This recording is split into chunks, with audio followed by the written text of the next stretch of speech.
My journey started on the west side of Chicago in the ghetto. Right now, this is Robert Townsend. Diary of a Single Mom is on the web right now. It stars Monica Calhoun, Billy D. Williams, Richard Roundtree, and my brother Leon from the Five Heartbeats. Just released on DVD, Why We Laugh, a documentary on the history of comedy with Bill Cosby, Chris Rock, the Wayans brothers, Steve Harvey, of Who's Who. In June, I will release a film with Angela Bassett called The Boys and Men for Warner Brothers. Over my career, I have directed, produced movies, television shows, ran a television network for 5 years called The Black Family Channel.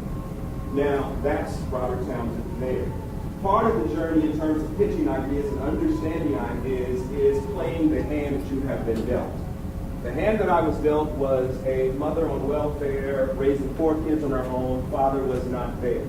I had to run home from school every day because there were gangs on every corner, the Disciples, the Executioners, the Sinister Six, the Vice Lords. I had to stay in the house. In that house, all I did was watch television.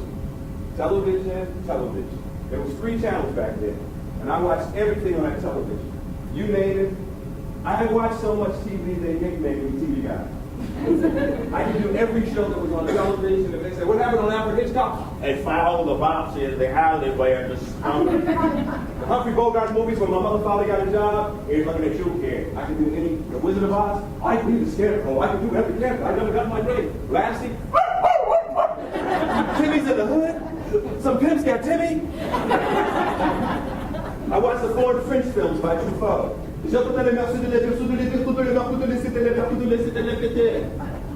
got discovered in the 5th grade. There was a white teacher that wanted us to learn Shakespeare. And we had to read Shakespeare, and I didn't like to read, and so I kind of borrowed the albums of Shakespeare from the library. And we had to read one day. We read Oedipus, and Deborah said, Deborah, you'll be Ophelia, Robert Townsend, you'll be Tiresias, the Blind Prophet. Let's read. Deborah read like this. Oedipus, you will marry our mother and kill thy father, thusly Oedipus. I've been listening to albums by the Royal Shakespeare Company. I read it like this. Oedipus, I bring up the legs upon thy sail. Let me bring this thee not. The whole class went, woo! And the teacher said, Robert Townsend, come here. And I was like, I've been listening to these records, and that's how they do it on the record. These people named Richard Burton and John Hughes, that's how they do it. That teacher came in the ghetto and became the first one to invest in me, Robert Townsend. I didn't know teachers, he wasn't making overtime, he was just investing in me. Something happened along the way. I decided I wanted to become an actor. An actor. So my mother said, hey, you got all this talent, maybe be an actor. I went through a series of bad auditions. The first time I ever auditioned for a pimp. My mother was proud, the whole church was praying for me. Let's pray that Robert Townsend gets the role of Silky Long, right? It's a big role. And something happened in one audition. There was a director from England that was doing an exploitation movie. And he was trying to tell me how to be black. And it was the worst day of my life. No, it's all wrong, it's all wrong! You get out of the Cadillac, you go over to her, and you pimp slap her.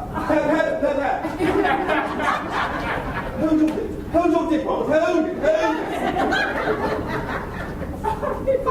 So after that film was over with, a part of me started to die. I was like trying to do this thing. I got a break. I did a film called A Soldier Story, starring Denzel Washington, Adolph Caesar, Howard Rollins, David Allen Greer. After that film was over with, this is when the entrepreneur Robert Townsend was born, because everybody's on a journey in this room right now. I had saved money from that film and another film. I had $60,000 in the bank. And my friends, everybody was like, you know, are you going to get a Jag? You need a Porsche? What you going to do with that money? How you going to spend that money? And I had just finished A Soldier Story. We got nominated for Academy Awards, and I was like, I want to do more of this. My agent told me they only do one black movie a year in Hollywood. You just did, be happy. They had auditions for The Color Purple. I didn't get part of Harper, so I missed my black movie. So then I had $60,000, and I said, you know what? It doesn't look that hard. I'll make my own movie. All my friends that I ever auditioned against, they said, man, you've never made a movie before. You don't know what you're doing. You're going into the unknown. I had $60,000 in the bank, and I called everybody I ever auditioned against, and I said, hey, I want you to do this with me. Keenan and I, we started to write scenes about our life, things that happened that were wrong. Now, this is where faith steps in. I had $60,000 in the bank, and I went through it like that because I didn't know what I was doing. I went on the road and I did stand-up comedy for 2 weeks. And when I came back home, I had a stack of mail. And all the things that were in the mail was just, applications for credit cards. And I was like, God, give me a sign. God, give me a sign. And then when I saw the credit card application, I go like, God, is this the sign? This is where I became a part of Hollywood legend. I didn't know any better. So I said, you know what? I could finish this movie on credit cards. So I called and got every credit card I could get my hands on. Visa, MasterCard, Preferred Visa, Preferred MasterCard, Chevron, Shell, Sears, Montgomery Ward. I got every credit card, and when people say, okay, how were you born as an entrepreneur? I figured it out a whole nother way. I said, my clothes will be Saks Fifth Avenue. I'll get paint and supplies from Montgomery Ward.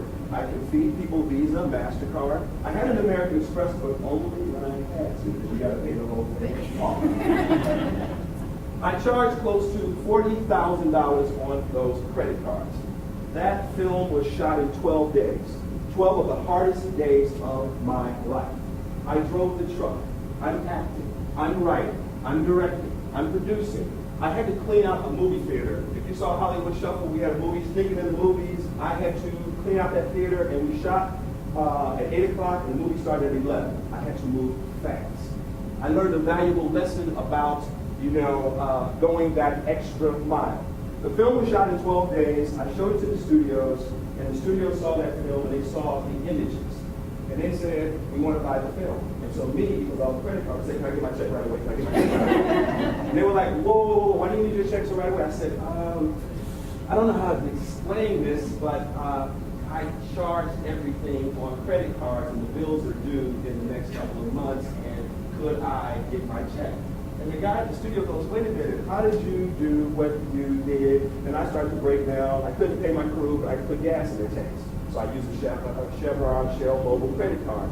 So I just kind of broke everything down as a guy who goes, this is how much I have for rent and bills over here, and this is the world. To make a long story short, they said, we want to tell the world. And I said, tell the world that I did this movie on a credit card, and the whole thing. He said, no, it's kind of brilliant what you've been able to accomplish. I didn't want people to think the movie was cheap, but they said, no, you crossed into a whole nother realm. So that movie, done for $100,000, took me around the world and back. And then something happened in Paris that changed my life forever. I was at Champs-Élysées. I was speaking in front of a room of journalists like this, maybe about 800 journalists, and all these questions, Mr. Townsend, how did you film? The whole thing.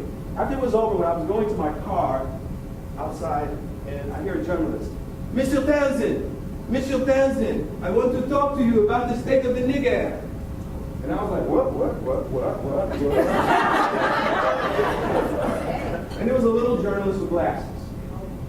And he was like, for those of you that have not seen Hollywood Shuffle, this is about these actors in Hollywood, black actors, and what they go through in the parts and all the ridiculous stuff that they have to face. And he says, Mr. Townsend, I'm so confused by your movie. You talk about not playing the pimp, the mafia, but all you see of the movies that come to fast are the pimp, the mafia, and so that is like people that are still playing with the black actor, every black man, the black person. In that moment, I learned that images are powerful. They tell stories. I've been in everybody's house that's in this room right now. I can make you feel good, or I can make you feel bad. It plants seeds. So in terms of what ultimately we're talking about, why I do what I do, is because we affect everybody here. Wherever you live, wherever you go, it will trickle down. It will trickle down to those out there that are being fed poison.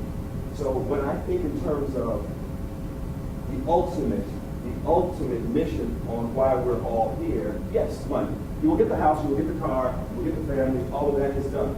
Now, when you walk outside and murder rate is up, you can't walk down the street, you need extra bars in your gated community because of that, that's images.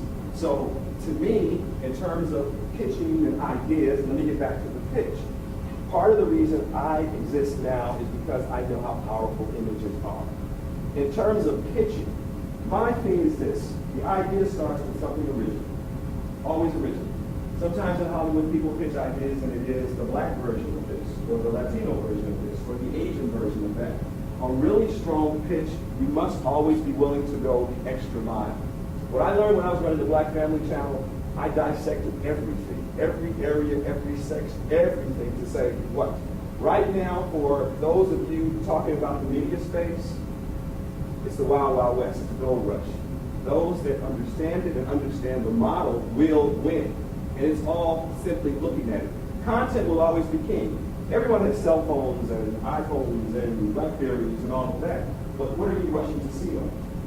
What are you rushing to see? Is it the latest?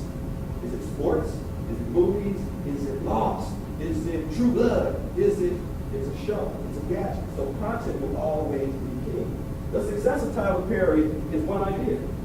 It's one idea that now is a $1 billion franchise. Like George Lucas and Star Wars, one idea is a $1 billion franchise.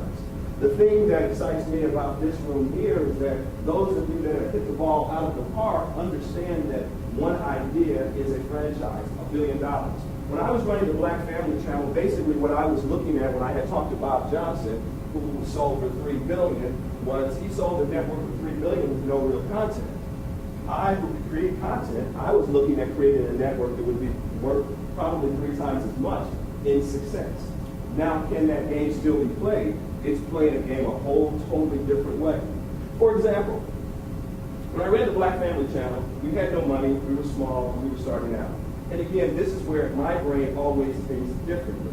You have to think outside the box. I know that is a cliche, but it's true because everyone looks at the picture the same way. And when you look in deeper into the picture, like Steve Jobs looked deeper into the picture and said, just sell the song for 99 cents.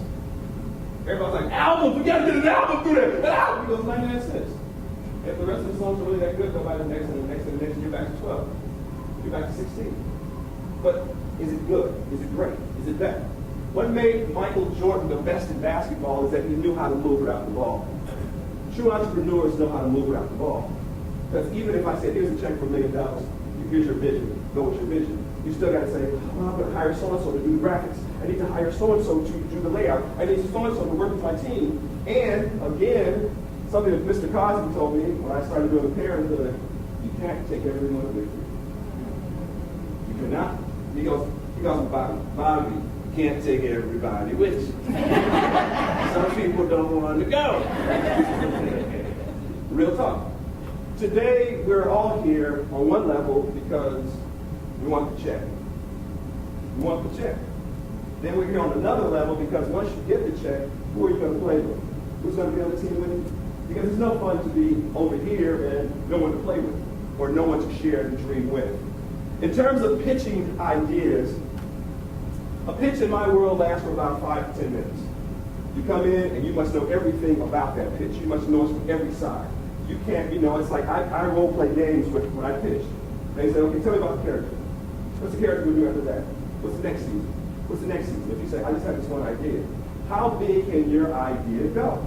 How much can it go? How many areas? If you say, well, I got this idea.